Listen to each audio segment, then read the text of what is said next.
आप सबको ये काम और करना है। अब जिन जिन को ध्यान रखना है तो सुन लें इतनी बात ध्यान से, और ये काम भी आप सबको करना है। जिम्मेदारी इसमें ज्यादा फिर आपकी रहेगी, क्योंकि सत्कर्म धर्म कहीं ना कहीं आपसे जुड़ा है, आपसे परिपूर्ण हो रहा है, इसमें कहीं कोई दो मत नहीं। आपको क्या करना है, और जिन जिनों को अगर ये बात याद रखना है तो आप अपने अपने मोबाइल में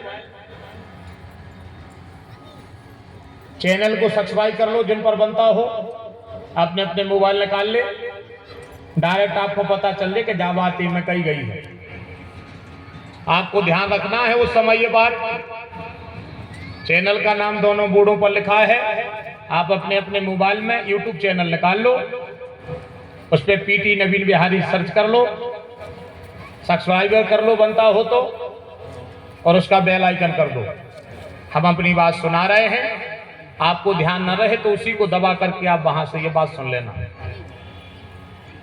कई बार मैंने कहा है, तो वैसे भी आपको उस पर मिल जाएगी सुनने के लिए। तो जो जो हमारे युवा बंधु बैठे हैं, अगर है आपके पास मोबाइल तो आप बिल्कुल अपने हाथ में निकाल करके और यूट्यूब चैनल को उस पर सर्च करो।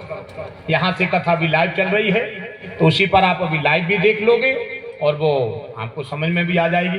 काम बिल्कुल छोटा सा है, अलग से कछु करने नहीं, तन तन से 4-5 काम हैं, साल भर में मात्र 15 दिन करने हैं।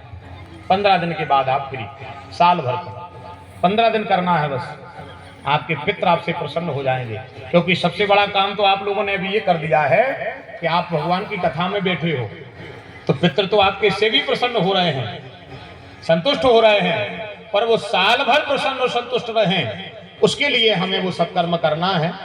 तो जैसे ही पितृपक्ष आवे, पितृपक्ष से मतलब जो उनको तुमने कराए दिन कहते हो, जबकि वे कराए दिन नहीं, उनसे मीठी दुनिया में होत नहीं है कौन। अपन अपनी जल्दी जल्दी की भाषा में कह देते हैं कराए दिन, वो कराए दिन नहीं है।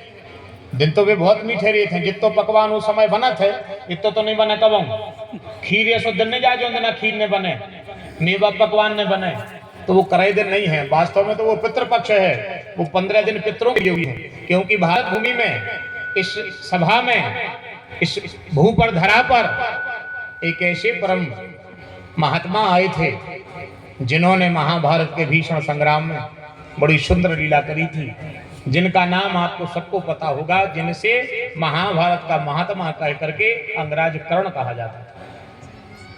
ये उस महारथी के दियो हुआ दिन है कि अगर हम चाहें तो हमारे पितरों को प्रसन्न कर सकते हैं, और 15 दिन में आपके द्वारा किया हुआ दान सत्कर्म पुण्य जो भी रहेगा वो आपके पितरों को अन्यास प्राप्त होगा, और उससे आपके साल भर की सुख समृद्धि और साल भर की रिद्धि सिद्धि बरकरार रहेगी।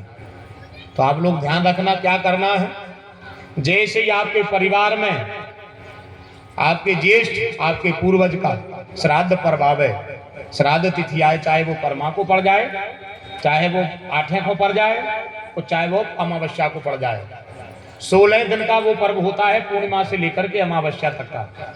जिस दिन आपके परिवार में पुत्र श्राद्ध हो, और जो आपको ध्यान हो, आपके सास ससुर हैं, माता पिता हैं, और परिवार के ज्येष्ठ हैं जो श्लोक में नहीं है, तो उनकी जब वो तिथि आवे तो आज सबके लिए छोटे छोटे से काम करने हैं, और इनको भी टोटका न मानियो नहीं, ये टोटका नहीं है। आपके घर की रिद्धि सिद्धि बनी रहे उसके लिए ये आपका कर्म है, ये हमारा कर्म है, और कर्म समझ के हम करेंगे तो कर्म प्रधान विश्व करी राखा, और जो जस करे सो तस फल चाखा। आप सबके लिए घुंघरी बनाने हैं। जैसे श्राद्ध 7वें को है, छठ की रात में आप गेहूं डालो फूल में, सुबह उनको उबाल दे, उबाल कर उनके घुंघरी फरा बना दे। छोड़ दिए हैं आप सब ने ये काम करना, अब नहीं करते हो आप सब। पहले अब हमारी सियानी माताएं करती, बामी बमीठे पे रखे जाते, अब ये बंद कर रहे अपन ने सब काम, और अपन भगवान से सुख समृद्धि की कामना कर रहे। तो हमें नहीं लगता कि जब तक हम उनको संतुष्ट नहीं करेंगे तब तक वो भटकते रहेंगे और बेपरेशान रहे, पर घर में परेशान रहेंगे। तो आप सबको जिस दिन श्राद्ध उसके एक दिन पहले घुंघरी बनाना है। घर में जो भी सियानो हो यानी